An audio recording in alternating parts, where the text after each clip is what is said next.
오늘 아침 우리에게 주시는 하나님의 귀한 말씀은 요나서 1장 1절부터 10절까지의 말씀입니다.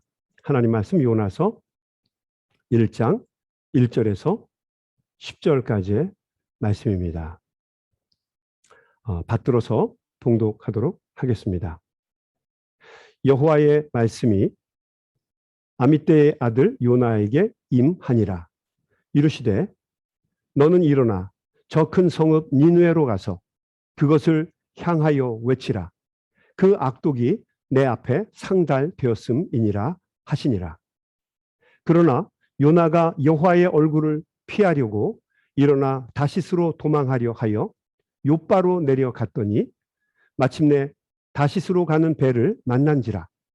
여호와의 얼굴을 피하여 그들과 함께 다시스로 가려고 뱃삭을 주고 배에 올랐더라. 여호와께서 큰 바람을 바다 위에 내리시매 바다 가운데에 큰 폭풍이 일어나 배가 거의 깨지게 된지라. 사공들이 두려워하여 각각 자기의 신을 부르고 또 배를 가볍게 하려고 그 가운데 물건들을 바다에 던지니라. 그러나 요나는 배 밑층에 내려가서 누워 깊이 잠이 든지라. 선장이 그에게 가서 이르되 자는 자여 어찌함이냐. 일어나서 내 하나님께 구하라. 혹시 하나님이 우리를 생각하사 망하지 아니하게 하시리라 하니라. 그들이 서로 이르되 자 우리가 제비를 뽑아 이 재앙이 누구로 말미암아 우리에게 임하였나 알아보자 하고 곧 제비를 뽑으니 제비가 요나에게 뽑힌지라. 무리가 그에게 이르되 청하건대 이 재앙이 누구 때문에 우리에게 임하였는가 말하라. 내 생업이 무엇이며 내가 어디서 왔으며 내 나라가 어디며 어느 민족에 속하느냐 하니 그가 대답하되 나는 히브리 사람이요 바다와 육지를 지으신 하늘의 하나님 여호와를 경외하는 자로라 하고 자기가 여호와의 얼굴을 피함인 줄을 그들에게 말하였으므로 무리가 알고 심히 두려워하여 이르되 내가 어찌하여 그렇게 행하였느냐 하니라. 하나님의 말씀입니다. 말씀을 주신 하나님께 감사드립니다. 아멘. 아멘. 어느 날 하나님이 아미떼의 아들 요나에게 나타나셨습니다. 거룩하시고 위대하신 창조주 하나님이 자신과 같이 작고 모자라고 부족한 피조물에게 나타나신 것입니다. 아마 그것만으로도 요나는 충분히 충격적이고 감동이었을 것입니다. 하나님이 어떻게 저같이 작고 부족한 사람에게 오셨습니까? 이제 죽어도 여한이 없습니다. 아마 요나뿐만 아니라 이 시대를 살고 있는 우리들도 하나님을 보게 되면 이렇게 고백을 하게 될 것입니다. 하나님께서 그렇게 요나에게 당신을 드러내신 것은 이유가 있어서입니다. 그것이 무엇일까요? 하나님께서 요나에게 큰 사명을 주시기 위해서입니다. 우리 1절과 2절 말씀 다시 한번 보겠습니다. 여호와의 말씀이 너는 일어나 저 큰 성읍 니느웨로 가서 그것을 향하여 외치라. 그 악독이 내 앞에 상달되었음이니라 하시니라. 그런데 요나가 하나님의 말씀을 듣고 보니 하나님의 명령을 듣고 보니 거북합니다. 상당히 불편합니다. 아무리 생각해도 자기가 감당하기가 쉽지 않을 것 같습니다. 요나는 하나님을 위해서라면 목숨도 쉽게 버릴 수 있는 사람입니다. 그런데 하나님이 정말 할 수 없는 일을 요나에게 시키고 계신 것입니다. 아수르 사람을 그들에게 복음을 전해서 구원하라는 것입니다. 아수르 사람들, 그들이 누구입니까? 한마디로 절천지 원수들입니다. 예전에도 그랬고 지금 이 순간도 그렇고 훗날에도 마찬가지일 것입니다. 실제로 훗날 자신의 조국이었던 북이스라엘을 멸망시킨 주범들, BC 721년에 북이스라엘을 멸망시킨 주범들이 바로 아수르 사람들입니다. 아수르죠. 그 아수르의 수도가 바로 니누에입니다. 그 원수들 중에서도 엑기스 같은 사람들이 모여 사는 곳이 어디입니까? 그것이 바로 니누에입니다. 번화하고 발전되었고 풍성합니다. 악한 곳자들이 모여 사는 소굴입니다. 하나님께서 그들에게 가서 그 귀한 하나님의 말씀을 전하고 그들이 모두 회개하고 구원을 받을 수 있도록 하라는 것입니다. 눈에 흙이 들어가도 그렇게 할 수는 없습니다. 그래서 놀랍게도 요나는 그 위대하신 하나님의 명령과 사명을 단호하게 거부합니다. 3절입니다. 그러나 요나가 여호와의 얼굴을 피하려고 일어나 다시스로 도망하려 하여 욥바로 내려갔더니 마침 다시스로 가는 배를 만난지라. 여호와의 얼굴을 피하여 그들과 함께 다시스로 가려고 뱃삭을 주고 배에 올랐더라. 그토록 갈망하던 하나님, 뭐 말이나 되겠습니까? 하나님 한 번만 보았으면 소원이 없겠습니다. 아마 우리 모두의 소원이기도 할 거예요. 그런데 이제는 참 아이러니하게도 그 소망하던 하나님을 보았는데 그 하나님 보기가 싫어서 요나는 항구 도시인 욥바로 내려가서 배를 타고 멀리 다시스로 도망을 치게 됩니다. 니누에와 정반대에 있었던 곳이죠. 여러분, 요나가 하나님이 주신 사명을 거부하게 된 이유가 무엇입니까? 그를 평생 동안 지배했던 가르침과 인생 철학 때문입니다. 그는 자신이 가지고 있는 생각의 벽을 뛰어넘지 못했습니다. 우리가 알고 있는 것처럼 요나는 전통적인 유대인입니다. 다른 모든 유대인과 마찬가지로 요나는 율법과 전통에 매여 살아가는 사람입니다. 율법과 전통을 자신의 목숨처럼 중요시 여기는 사람입니다. 아수르 같은 이방 사람들에게는 하나님의 말씀이 아깝습니다. 그들은 죽어 마땅한 사람들입니다. 결코 하나님의 자녀가 될 수 있는 사람들이 아닙니다. 그런데 하나님이 그들을 구원하시려고 하는 것입니다. 그것도 다른 사람이 아닌 요나 자신을 통해서 그들을 구원하시겠다는 겁니다. 이게 말도 안 되죠. 결코 하나님답지 않은 모습입니다. 그래서 요나는 하나님을 피해 도망을 칩니다. 짜증스러운 요나가 배 밑창에 숨어서 잠을 자게 됩니다. 깊은 잠을 잔다고 했는데 과연 편하게 잠을 잘 수 있을까요? 갑자기 요나가 탄 배가 큰 풍랑에 휩싸이게 됩니다. 그리고 침몰 직전까지 갑니다. 배 안의 선원들이 모두 두려움에 휩싸입니다. 이런 풍랑은 예전에 한 번도 경험해 본 적이 없습니다. 뱃사람인 선원들은 미신이 강한 사람들입니다. 본능적으로 그들은 깨닫죠. 배 안에 누군가가 높은 신의 뜻을 거스리고 이 배에 승선했기 때문이라고 생각합니다. 그래서 그들은 제비 뽑기를 해서 누가 주범인지를 찾으려고 합니다. 그리고 배 밑창에서 자고 있던 요나를 그 원인으로 지목하게 되지요. 재미있는 것은 요나의 태도입니다. 요나는 이미 자기가 하나님께 혼날 것이라고 하는 것을 잘 알고 있었습니다. 우리 7절 말씀부터 읽겠습니다. 그들이 서로 이르되 자 우리가 제비를 뽑아 이 재앙이 누구로 말미암아 우리에게 임하였나 알아보자 하고 곧 제비를 뽑으니 제비가 요나에게 뽑힌지라. 우리가 그에게 이르되 청하건대 이 재앙이 누구 때문에 우리에게 임하였는가 말하라. 내 생업이 무엇이며 내가 어디서 왔으며 네 나라가 어디며 어느 민족에 속하였느냐. 요나를 발견한 선원들이 요나의 정체를 묻습니다. 꼬치꼬치 캐묻습니다. 자, 그러자가 요나가 대답을 합니다. 9절 말씀입니다. 그가 이르되 나는 히브리 사람이요 바다와 육지를 지으신 하늘의 하나님 여호와를 경외하는 자로라. 자기가 여호와의 얼굴을 피함인 줄을 그들에게 말하였으므로 우리가 알고 심히 두려워하여 이르되 내가 어찌하여 그렇게 행하였느냐 하니라. 요나 스스로가 자기의 죄를 고백합니다.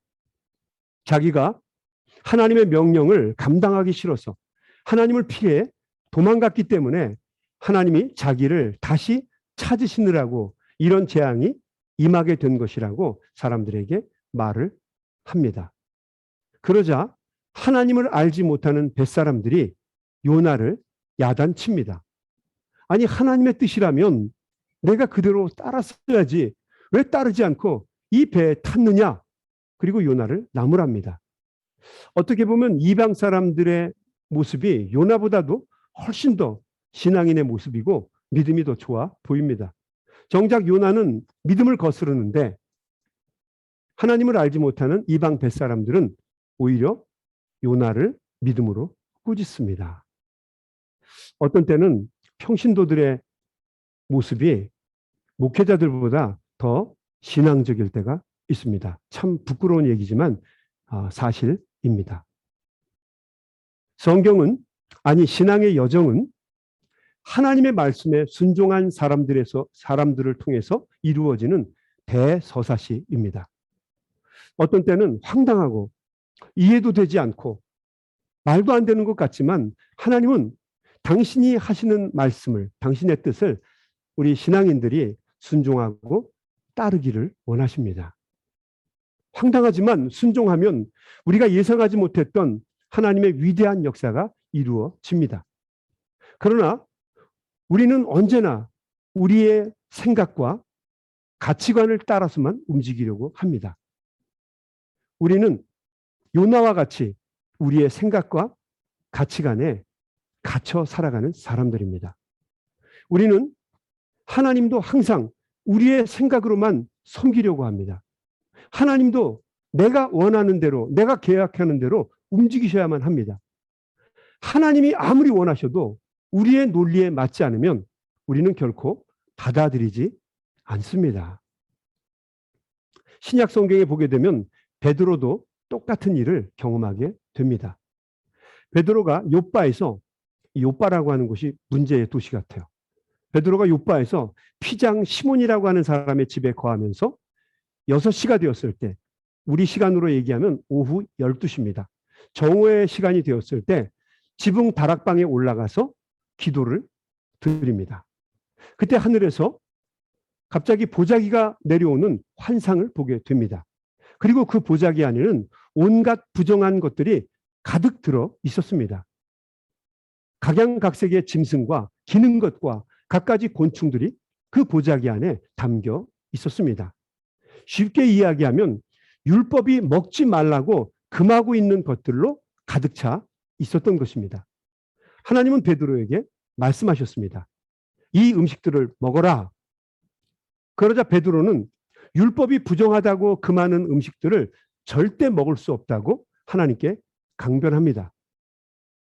그러자 하나님께서 베드로에게 반문하셨습니다. 아니, 내가 정결하다고 한 것을 왜 내가 부정하다고 하느냐? 여러분, 하나님이 율법의 주인이십니다. 율법은 하나님이 원하시는 것을 행하는 것이 목적입니다. 그렇다면 당연히 율법의 주인이신 하나님이 내가 정결하게 하였으니까 먹어라 하시면 먹으면 그뿐입니다. 그런데 베드로는 율법이 그렇게 하지 말라고 한 것을 할 수 없다고 하나님께 이야기하고 있는 겁니다. 자, 그렇다면 우리가 이렇게 질문할 수 있죠. 베드로는 지금 알고 있는 것입니까? 하나님입니까? 율법입니까? 요즘 말로 해석을 해서 얘기하면 이렇게 예를 들 수 있을 거예요. 소중한 아내를 기쁘게 해주기 위해서 멋진 선물을 샀습니다. 여보, 이거 선물이야. 그리고 아내에게 줬습니다. 아내도 그 선물에 기뻐합니다. 만족해합니다. 그런데 남편이 생각해 보니까 옆집에 사는 미쓰리가 그 선물을 아주 마음에 들어하지 않습니다. 그래서 그 선물을 다시 반품하겠다고 아내에게 이야기하는 것입니다. 자, 그러면 이 얼뜨기 남편은 누구하고 사는 것입니까? 아내하고 사는 것입니까? 아니면 미쓰리하고 사는 것입니까? 도대체 누구하고 사는 것입니까? 똑같은 일입니다. 베드로도 자기의 생각과 선입견에 갇혀 있는 것입니다. 나중에 베드로는 깨닫게 되죠. 하나님께서 자기에게 보여주신 이 환상의 의미를 알게 됩니다. 부정한 음식과 같은 사람이 바로 고넬료와 같은 이방 사람들이라고 하는 것을 깨닫게 되죠. 비록 자신의 생각으로는 받아들이기가 쉽지 않았지만 모든 것을 하나님께 내어 맡기고 용기를 내어서 고넬료의 집에 가서 복음을 전했을 때 이 순간 유대인 중심의 기독교에서 이방인 중심의 기독교로 그 축이 뒤바뀌는 놀라운 변화를 경험하게 됩니다. 내 이해와 판단을 뛰어넘어서 하나님께 순종했을 때 예상치 못했던 놀라운 역사가 일어나는 것을 보여줍니다. 창세기 6장 이하의 말씀에 보게 되면 믿음의 사람이었던 노아는 오랜 기간 동안 방주를 만들었습니다. 생각만 해도 놀라운 일입니다. 여러분, 인류사학적으로 보면 노아는 구석기 시대의 사람입니다. 저는 노아의 이야기를 읽을 때마다 참 궁금한 게 많아요. 노아가 살면서 한 번이라도 과연 배를 봤을까 하는 생각이 들어요. 세상의 모든 동물들을 다 태우고 또 가족들도 다 태울 수 있는 거대한 배를 구석기인이었던 노아가 혼자서 제조하는 것이 가능할까? 그냥 오늘 같은 시대에 뭐 현대그룹이나 아니면 대한선박공사 같은데 주문을 했다고 한다면 뭐 그냥 이해가 되겠어요. 근데 노아 혼자서 그 시대에 그 거대한 배를 만들었다는 것이 이게 말이 될까? 혼란스러울 때가 있어요. 근데 여러분, 중요한 것은 노아가 순종했다는 것입니다. 이성적으로, 논리적으로, 합리적으로 이것이 가능하냐 안 가능하냐가 중요한 것이 아니라 문제는 노아가 순종했다는 것입니다. 말도 안 되는 이야기지만 지금 우리가 생각해도 이렇게 말이 안 되는데 하물며 그 당시에 노아에게는 얼마나 이게 말도 안 되는 이야기였겠어요. 그러나 노아는 순종했습니다. 그리고 그를 통해서 온 인류가 구원함을 받는 은혜를 입게 되었습니다. 갈대아 지방의 아브라함이 어느 날 하나님의 음성을 듣게 됩니다. 이제 너는 너의 정든 고향, 친지들, 그리고 아비의 집을 떠나 내가 정해줄 곳으로 무작정 가라. 그러면 내가 너를 민족의 아버지로 만들어주고 땅과 기업을 주어 복의 근원으로 삼겠다. 말이 쉽지 버리는 것은 언제나 쉽지 않습니다. 여러분, 정리한다고 물건 다 내놓으면 내놓을 물건이 없잖아요. 그죠? 버릴 게 없어요. 버린다는 것은 계산으로 될 수 있는 것이 아닙니다. 그런데 아브라함의 훌륭한 점은 하나님의 말씀에, 이게 이해가 되는 것은 아니지만 하나님의 말씀에 용기를 내서 정든 고향, 친지들, 그리고 아비의 집을 무작정 떠났다는 것입니다. 자, 그러자 위대한 신앙의 역사가 시작되었습니다. 이해가 잘 되지 않았지만 백지수표와 같은 하나님의 말씀에 순종하자 본인은 믿음의 조상이 되었고 새로운 신앙의 위대한 역사가 시작되었습니다. 신약의 초대교회가 박해를 받고 난 후에 하나님의 말씀은 오직 유대인들에게만 국한된 것인 줄 알았는데 성령의 감동과 인도하심에 따라서 안디옥 사람에게도 복음을 전하자 놀라운 역사가 예루살렘보다도 더 크고 강력한 성령의 역사가 안디옥에서 일어나게 된 것입니다. 하나님의 역사는 언제나 우리의 이성이나 상식을 뛰어넘고 초월하십니다. 여러분 믿으세요? 우리는 우리의 생각을 가지고 모든 것을 판단하지만 정작 하나님이 우리에게 요구하시는 것은 하나님에 대한 믿음을 가지고 발걸음을 내딛는 것뿐입니다. 그렇게 순종하면 그 다음은 하나님이 하십니다. 언제나 놀라운 역사들이 일어납니다. 근데 문제는 그렇게 하기가 정말 쉽지가 않습니다. 올 초에 어떤 분이 저에게 티셔츠를 2장 사주셨어요. 지금 제가 입고 있는 티셔츠입니다. 이 티셔츠에 뭐라고 써 있냐면, 좀 뒤로 가볼까요? Just do it. 이렇게 되어 있습니다. Just do it. 여러분, 제가 입기에는 좀 아이들 같잖아요. 그래서 제가 안 입고 저희 두 아들에게 하나씩 주려고 했어요. 그런데 두 아들이 모두가 다 싫다고 합니다.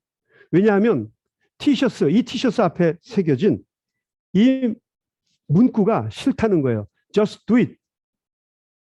사람이 스스로 생각하고 자기 의지대로 선택할 수 있는 존재인데 왜 그냥 해야 하느냐고 말합니다. 그러니까 반항의식이 있는 거죠. 그래서 저희 아들들은 이 회사의 상품을 싫어합니다. Just do it이라고 하는 이 말 때문에.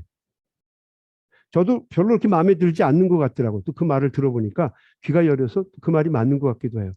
그런데 요즘에는 이 말씀이 그렇게 따뜻하고 그렇게 은혜가 될 수가 없어요. 하나님의 말씀처럼 느껴집니다. Just do it. 그냥 해라 라고 하는 거죠. 그냥 하나님의 말씀에 순종하면 된다는 거예요.